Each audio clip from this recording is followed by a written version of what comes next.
bienvenue dans le magazine de l'élevage. Je suis ravie de vous accueillir aujourd'hui en plein cœur du Pays d'Auge, dans un haras absolument magnifique. Le haras des Monceaux, qui a réussi en environ une dizaine d'années à devenir l'un des haras leaders de l'élevage de pur sang.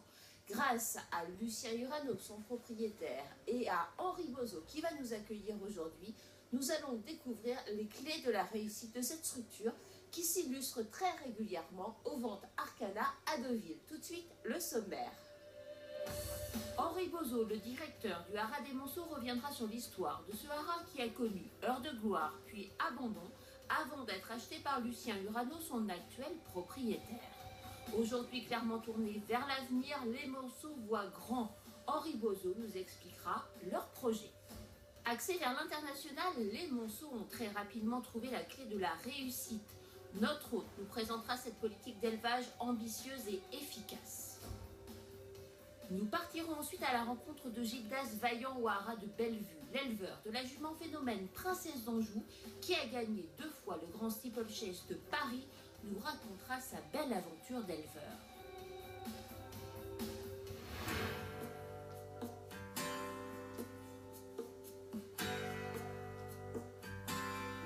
Bonjour Henri. Bonjour Natacha. Merci beaucoup d'accueillir le magazine de l'élevage. Avec plaisir. On était déjà venu vous voir, mais ça date un petit peu. Quelle évolution depuis que cette aventure ici a démarré pour Lucien Urano et pour vous? C'est vraiment une belle aventure humaine et aussi une belle aventure d'élevage quand même, ce haras des Monceaux. Mais oui, ça fait 10 ans maintenant, un peu plus de 10 ans, Ouais. qu'on a commencé de quasiment zéro, puisque quand M. Urano a acheté ce haras, il y avait pas grand-chose à part des terres et ces beaux bâtiments, mais il y avait beaucoup de travail à faire pour le mettre en route, et puis il n'y avait pas de chevaux. Le moins que l'on puisse dire, c'est que le pari est plus que réussi. On va avoir l'occasion dans cette émission de détailler tout cela. Mais dites-moi, Monsieur Urano, alors on sait très bien qu'il a démarré par le trot. Il a eu, à l'époque où il n'avait que le haras de Retz, si on peut dire ça, parce que le queue est peut-être de trop, il s'est lancé dans le pur sang en achetant 1 puis 2 chevaux. Aujourd'hui, vers quoi balance son cœur, sa passion? Il faudra lui demander. En tout cas, ce qui est sûr, c'est qu'il a souhaité goûter au pur sang il y a à peu près 10 ans. Il avait constitué une très belle écurie de trot avec l'aide de M. Haller. Ils ont eu un succès incroyable au démarrage de l'écurie des Charmes. Et puis, il a souhaité se lancer dans l'aventure. C'est un homme de pari, de challenge, ouais. Un homme d'entreprise qui aime les défis comme celui-là. Et donc, il y a une dizaine d'années, il n'avait quasiment aucune jument pur sang. Je crois que sa première course gagnée, c'était avec un cheval qu'il a acheté à réclamer, c'est ça? C'est possible, mais ça lui a permis de goûter à tous les échelons et de voir comment ça se passait. Et puis, au fur et à mesure, la qualité s'est améliorée. Il est souvent à vos côtés pour prendre les décisions, pour gérer le haras, ou est-ce que vous avez plutôt les mains libres? Il m'a toujours plutôt fait confiance, mais c'est lui qui a donné l'impulsion, l'élan économique. C'est un homme extrêmement dynamique et qui a su nous porter tous de l'avant. Et pour vous, j'imagine que ça a été une opportunité extraordinaire, mais ça doit faire peur un peu certains jours de se dire qu'il faut tout construire comme ça avec un homme que l'on sait exigeant. Oui, mais c'est surtout une chance extraordinaire d'avoir l'opportunité pour n'importe quel passionné d'élevage de se voir confier une telle mission. C'est extraordinaire, quoi. C'est une vraie chance. Alors bien sûr, comme tout boulot, il y a les côtés un peu négatifs, des mauvaises nouvelles, de la pression, de choses comme ça, mais c'est formidable. En tout cas, ça fonctionne très bien. Je vous propose justement que l'on découvre en images ce haras des Monceaux, une propriété magnifique. C'est vraiment l'écrin idéal pour ces pur sang. Regardez, puis on va aussi revenir sur l'historique des Monceaux.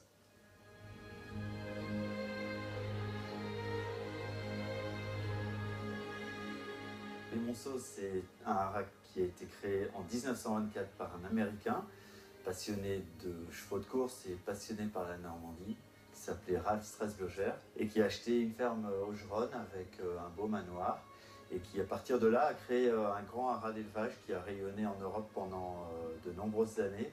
Ça a ensuite été acheté par Alan Clore, le propriétaire de Triptyque, et après Alan Clore, c'est passé un peu de main en main. Ce qu'il fait que le haras a une longue période d'inactivité.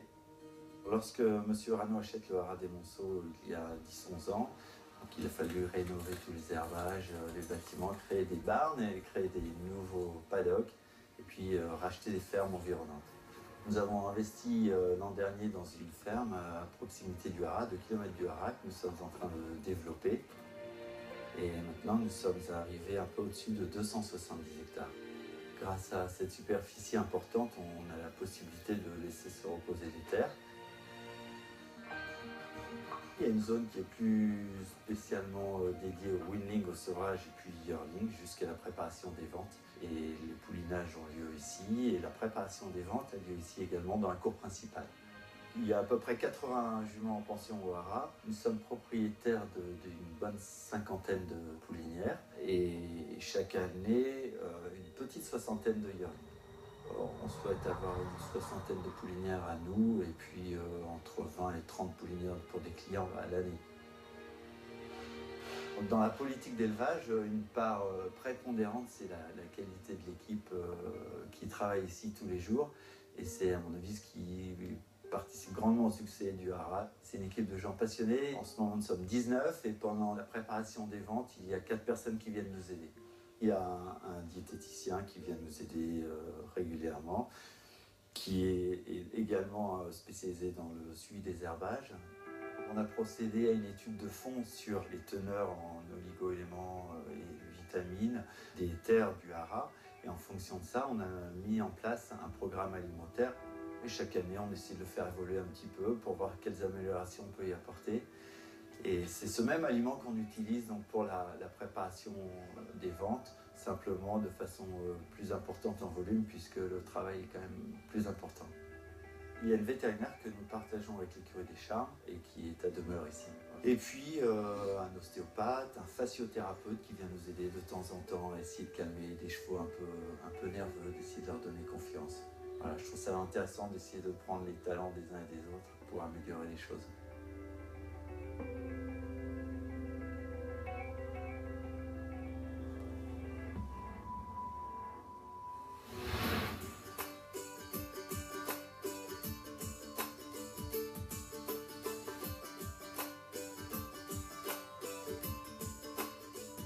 Henri, j'ai envie qu'on revienne maintenant sur le succès des Monceaux. Vous avez présenté vos premiers yearlings aux ventes en 2009. Et depuis 2009, en 6 années seulement, 3 fois meilleur vendeur aux ventes, une fois deuxième, une fois troisième. C'est quand même exceptionnel comme réussite. Ben oui, ça s'est bien passé. Ça s'est bien passé. On a eu de la chance, mais surtout, M. Urano a été récompensé de ses investissements et de la foi qu'il avait dans cette entreprise. Et voilà, et je pense qu'il y avait besoin d'une offre nouvelle un peu en France et en Europe en général. Et les investissements des Monceaux sont arrivés au bon moment, je crois. Comment vous faites pour faire régulièrement les top prices des ventes? C'est quand même pas si simple que ça. Si la recette était si facile, il y a d'autres gros investisseurs qui se réfèrent aussi. Ça s'est bien goupillé. On a eu du succès sur les champs de course. Je crois que pour continuer à faire des belles ventes, il faut surtout s'assurer que les gens qui achètent vos yearlings soient récompensés leurs investissements. Quels sont les plus beaux succès que vous ayez eus sur les champs de course? Sur les champs de course, les succès récents, ça a commencé avec Most Improved qui a gagné les St. James Palace-Stakes, un groupe 1 à Royal Ascot. Ouais. Et puis Chiquita qui a gagné les Irish Oaks. Donc ça, c'était une belle reconnaissance. Et puis on a enchaîné avec Hector, le frère de Most Improved, qui a gagné un groupe 1, qui a été invaincu pendant 6-7 sorties, je crois. Et puis le champion Charles Spirit qui a gagné 3 groupes 1, 5 courses de groupe la même année. 4 groupes 1 remportés par les Monceaux, c'est effectivement dans un laps de temps si court, parce que quand même l'élevage c'est une question de temps avant tout, c'est une réussite incroyable. Et puis les top price aussi sur les ventes, vous arrivez à atteindre des sommes records, il faut le dire. Ben oui, tant mieux, il faut que ça dure. Et ce qu'on essaie de faire tous les ans, c'est de réinvestir à la fois dans les terres et puis dans des poulinières aussi, parce que l'élevage, c'est vraiment un éternel recommencement. Il faut absolument chaque année essayer de sélectionner des juments qui ne correspondent pas forcément à ce que vous souhaitez faire, et puis réinvestir dans des jeunes juments que vous allez chercher en Angleterre, en France, aux États-Unis où on peut.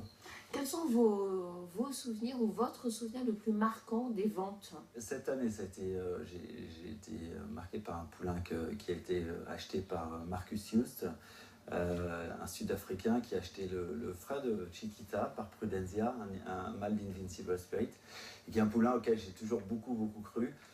Un grand cheval qui n'était pas encore tout à fait venu au vent d'août, mais qui avait une vraie présence, qui dégageait quelque chose, et j'espérais vraiment qu'il allait bien se vendre. Et ça, c'était une belle émotion d'un poulain qui a toujours tout fait bien au haras, qui est en plus le fruit de nos premiers investissements, puisque nous avons élevé sa mère. Et ça, c'était vraiment chouette. Alors, je sais que vous êtes extrêmement méticuleux sur la manière dont vous gérez votre élevage, à la fois l'entretien des herbages, bien sûr les soins apportés aux chevaux, la sélection des poulinières et des étalons. On va découvrir tout cela ensemble. Voici la politique d'élevage des Monceaux. On essaie d'élever des chevaux de course qui soient le plus résistants, le plus performants possible. Pour ça, on a donc essayé de donner à chaque cheval beaucoup d'espace, de leur donner de quoi galoper. Chaque année, on essaie de réinvestir dans des nouvelles poulinières, achetées à Deauville ou à Newmarket ou éventuellement aux États-Unis. On achète entre 5 et 10 poulinières par an à peu près, ou quelques yearlings également qu'on va mettre à l'entraînement pour amener des nouveaux courants de sang. L'an dernier, nous avions acheté Demiurly, qui est issu d'une grande famille Strauss. Cette année, nous avons acheté en partenariat la jument Zotilla, qui était sortante de l'entraînement et sœur de Flotilla. Voilà, elle fait partie de ce programme d'investissement régulier. On essaie vraiment de faire le meilleur croisement pour chaque jument, et pour ça, c'est vrai que le choix de l'étalon est très important. Pas forcément l'étalon le plus commercial, l'étalon le plus adéquat pour la jument. Il y a un vaste choix en Europe d'étalons confirmés, ou même d'étalons non confirmés, mais de jeunes étalons qui rentrera chaque année. L'étalonnage en France a clairement progressé depuis 10 ans, et c'est vraiment positif. C'est un nouveau choix qui s'offre à tous les éleveurs français. Plutôt que de faire des dépenses importantes et de perdre un peu le contrôle de nos juments pendant la saison de monte, c'est quand même une chance de pouvoir utiliser des chevaux comme le Havre, comme Ken d'Argent, comme Siuni, qui sont des talents très intéressants et que les éleveurs étrangers utilisent également. Ces succès entraînent d'autres succès. L'arrivée en France de nouveaux étalons promet pour l'avenir.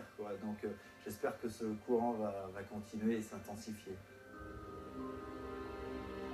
On sèvre généralement à 5 mois et demi à peu près, et la méthode de sevrage qu'on utilise, c'est de mettre les juments suitées par groupe de 6 mères et 6 poulains, et progressivement on enlève 2 juments, puis la semaine d'après 2 juments, ce qui fait que les poulains ne sont jamais tout seuls et sont toujours avec leurs copains pour accepter cette période difficile, la séparation de la mère.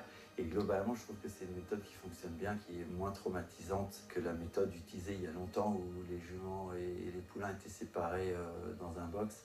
Les poulains, on les manipule dès le début. Ils ont l'habitude d'être touchés beaucoup.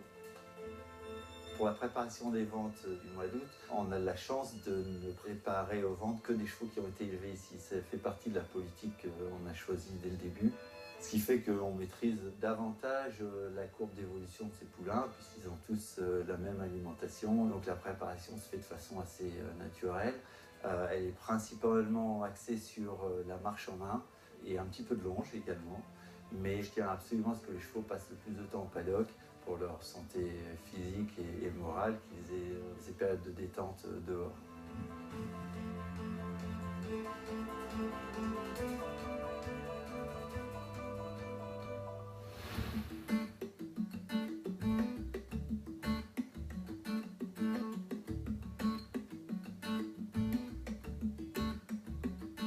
Bon, Henri, ça c'est la poulinière phare de cette maison quand même, Tonara. Oui, Tonara, nous l'avions acheté avec Patricia Boutin pour le compte de M. Rano et Mme Aurélie à Newmarket. C'était une jument qui était vendue pleine pour la première fois. Elle était pleine de mon jeu. Et puis en 3 produits, elle a fait 2 gagnants de groupe 1. C'est une jument exceptionnelle. Son premier gagnant de groupe 1. Qui était le nôtre également, qui s'appelle Most Improved. Okay. Qui est devenu étalon. Voilà. Chez Coolmore. Exactement. Et le deuxième? Et le deuxième, c'est Ecto, qui est un futur étalon, qui est un crack, qui est gagné groupe 1 à 2 ans. et qui a, à mon avis, promis en gagner d'autres, qui reste à l'entraînement chez Lille Louche pour le compte de Al-Shakabé, Monsieur Augustin Normand et Sylvain Vidal. Et voilà, je crois que les nouvelles sont bonnes. Ça m'amène tout naturellement une question. Est-ce que vous avez imaginé à un moment donné au Manceau, peut-être pour l'avenir, avoir des étalons?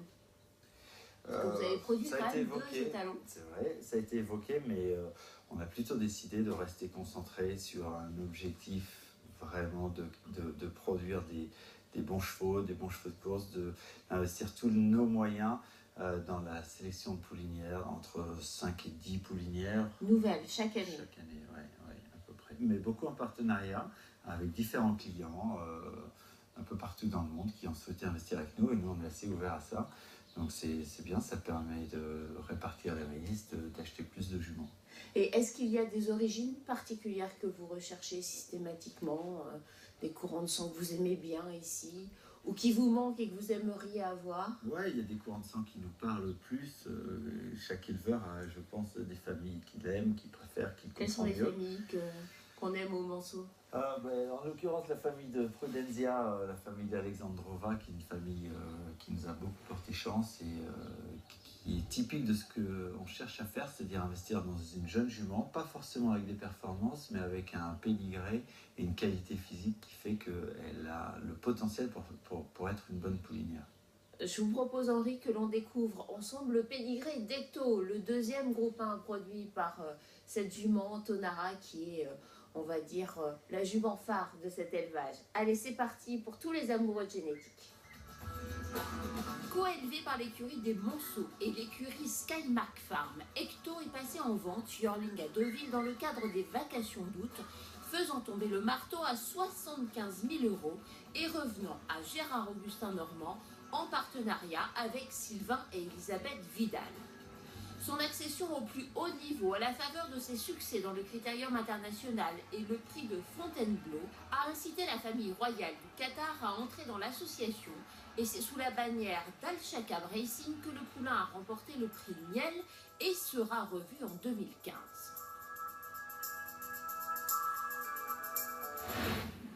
Ecto est de grande naissance puisqu'il s'agit d'un frère utérin du top miler Most Improved par le champion de la distance classique Hurricane Run.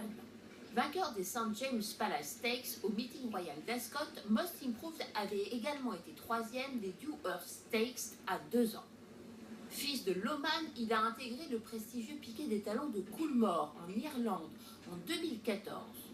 Le croisement ayant procuré Ecto est contrasté entre la tenue du Hurricane Run et la vitesse de Linamix, le père de mer. Cela étant, la forte personnalité et la tonicité des deux étalons les rapprochent. On observera encore qu'Ecto est né d'un croisement similaire à celui qui a procuré la bonne Albisola, qui n'est autre que la sœur cadette de sa mère, Tonara, et qui est une fille de Monjeu, le père du Hurricane Run. Albisola a gagné les prix finlandais de Flore et s'est classé 3e des prix Sandringham et de la Nonnette. Les membres de cette famille sont convoités sur les marchés, à commencer par la fratrie d'Ecto, dont le frère par Invincible Spirit a été adjugé 800 000 € l'été dernier, yearling à Deauville.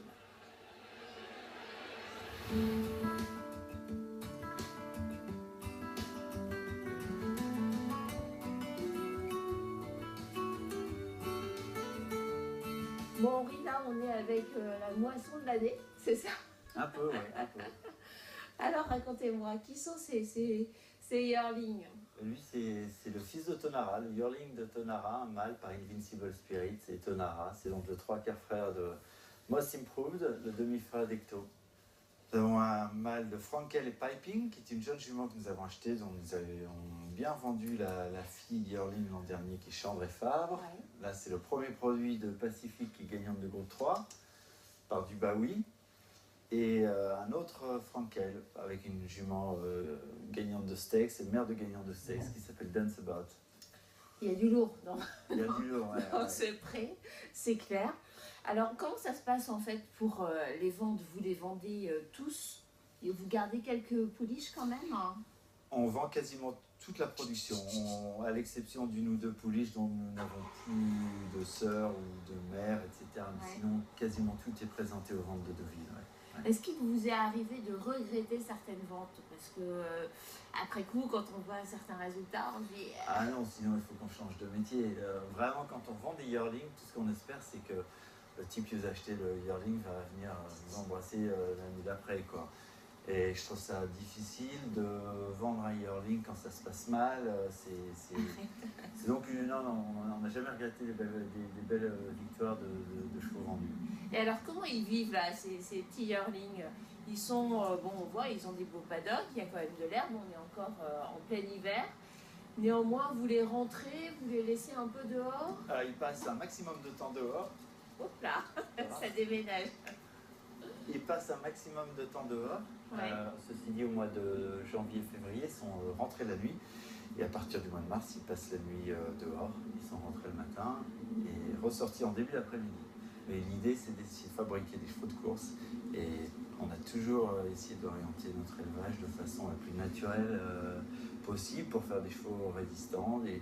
Ils sont bons, ils sont pas bons, mais ils sont en tout cas résistants. Ils encaissent l'entraînement et les courses.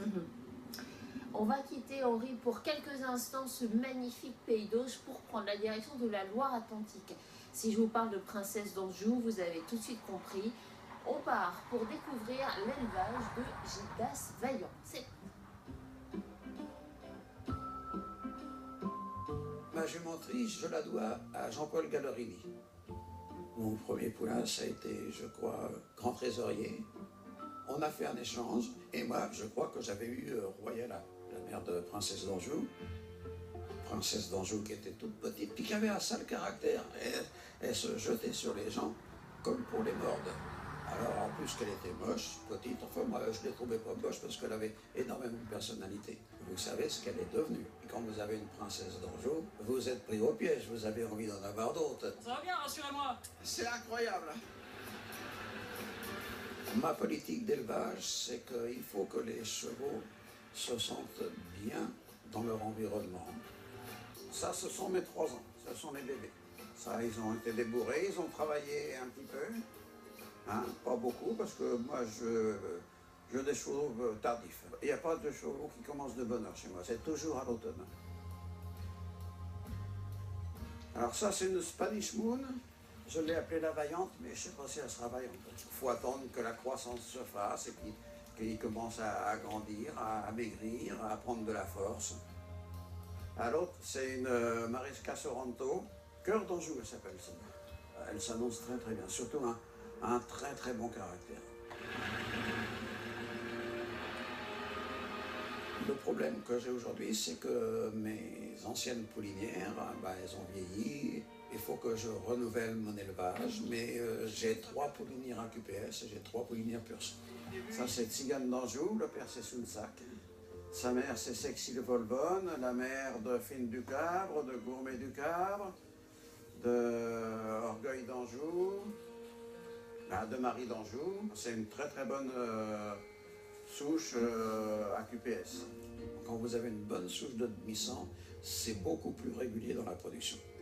Dans les pur sang, j'ai acquis aux ventes la fille de Lynn Marine.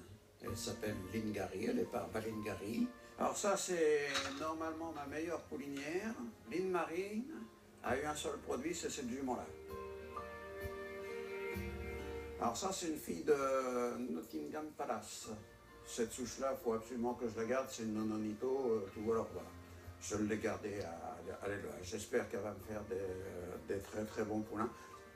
Et elle est pleine de Maresca Sorrento. Elle a déjà fait 2 produits qui sont très beaux. Mais bon, c'est en course qu'on voit la vérité.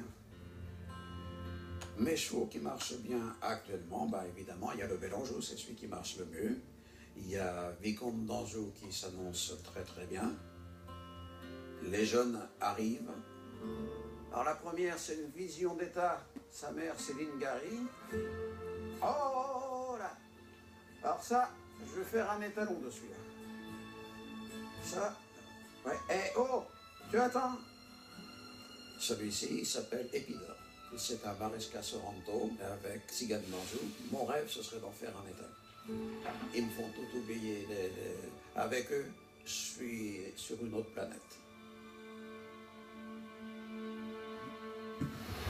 Henri, merci infiniment d'avoir accueilli le magazine de l'élevage. On croise les doigts pour les 45 naissances que vous attendez cette année. Enfin, il n'en reste plus beaucoup maintenant, mais c'est quand même le moment clé, bien sûr, pour les éleveurs. Merci de nous avoir reçus. Merci Natacha.